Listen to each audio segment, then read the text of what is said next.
यता चाहिँ हिमाल देखिरहेको छ एकदम स्याफा हुँदै आइयो 5000 मिटर भन्दा माथि छौँ हामी चाहिँ त्यही भएर खासै बोल्न अब श्वास प्रश्वास हिँड्दै गर्दा चाहिँ एकदम सास फुल्छ चिसो भइरहेको छैन फिल्डमा फिल आउने टाइपको भिडियो हान्छु म चाहिँ यस्तरी हिउँ राम्रो आनन्द आउँछ तर चिसो भइरहेछ गाइस मलाई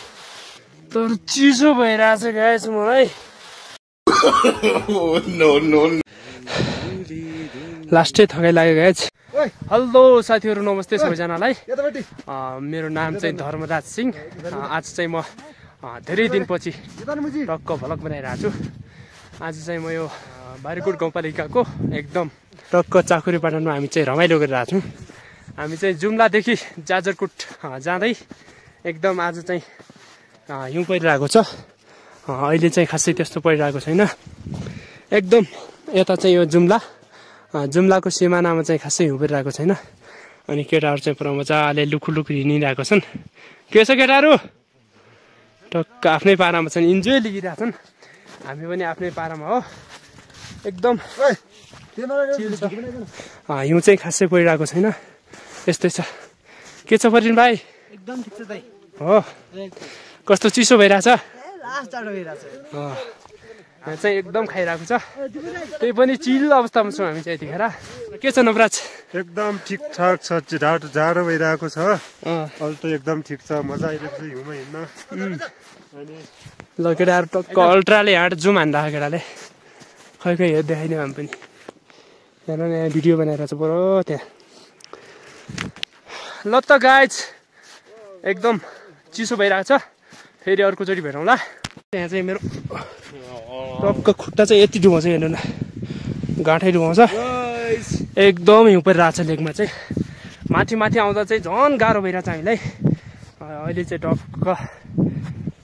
बुढेसकाल लागिरहेछ मलाई चाहिँ अनि हाम्रो नवीन सिंह दाजु चाहिँ त्यहाँनिर टक्क डिजाइन हान्नु त्यसले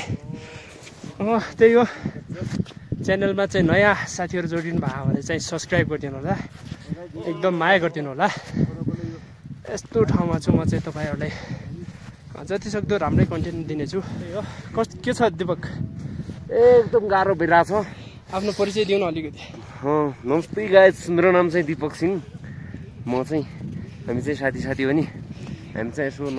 गेम खेल्न गइरहेको थियौँ मिलेर टक्क लगाएर गढी गाउँसम्म ट्याक्क पारी गेमसेम खेल्यो होइन गाइस गेमसेम अब यस्तै हो गेमसेम चाहिँ जितिएन हारियो तर टक्क लगाएर हिजो अस्ति आउने भनेको हिउँको यस्तै समस्या पढेर चाहिँ आज आउने पाइयो आज पनि भयो हामी चाहिँ जुम्ला गढी गाउँमा बल खेलेर हारेर चाहिँ यस्तै भयो बारीकोटको यात्रा हुँदैछ गाइस अनि यताको भ्यू देख्न सक्नुहुन्छ म बब्बाल छ क्या कसम यस्तो चाहिँ कसैले देख्न पाउँदैन होइन यो चाहिँ स्वर्गै पुगे जस्तो हो होइन यो टक्क लट्ठी पनि ल्याइरहेको छु मैले त्यही हो देख्न सक्नुहुन्छ यो चाहिँ डोल्पा होइन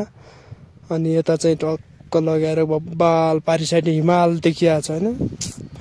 यो चाहिँ अब भन्नुपर्दा चाहिँ बादल नभएको भए बब्बाल देखिन्थ्यो होला अझ अहिले चाहिँ कालो देखिरहेको छ त्यही हो हामी चाहिँ अब केही मिनटपछि चाहिँ हामी नास्ता खाँदैछौँ गाइस ल हामी चाहिँ नास्ता खान लागिरहेको छौँ यता चाहिँ केटाले टक्क लगाएर फोन गर्दैछ बिस्कुट पनि खाल्यो होला आमामा सुमा त नखाने भए चाहिँ तिन दुईजना सुमा त है ल एकजना आयो अघि अहिले जाउँला ल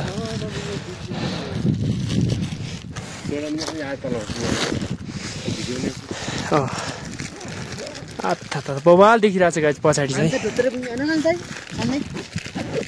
जता पुग्छ केटाहरू म चाहिँ तम्तु बस्ने भनेर क्या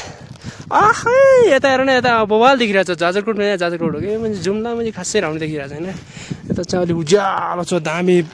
कस्तो फिल आउला जस्तो भइरहेछ हाम्रो चाहिँ यहाँ नवीन सिंह नास्ता खाइराख्नु भएको छ यता चाहिँ हिमाल देखिरहेको छ एकदम स्याफा हुँदै आइयो यहाँ चाहिँ केटालाई पानी प्यास लागेर टक्क हिउँसँग बिस्कुट खाइरहेछ देख्न सक्नुहुन्छ यहाँ चिसो भइरहेको छैन फिल्डमा हिउँसँग बिस्कुट खाँदा पनि अब फिल्डमा छ केटो दामी गाइस केटाहरू यहाँ टिकटक बनाइरहेछन् म चाहिँ एकदम माथि साइड जान्छु ल्याम्प ढल्ने यस्तो दामी सुन्दर ठाउँमा आएर ढल्नु पनि एकदम बेग्लै आनन्द हुन्छ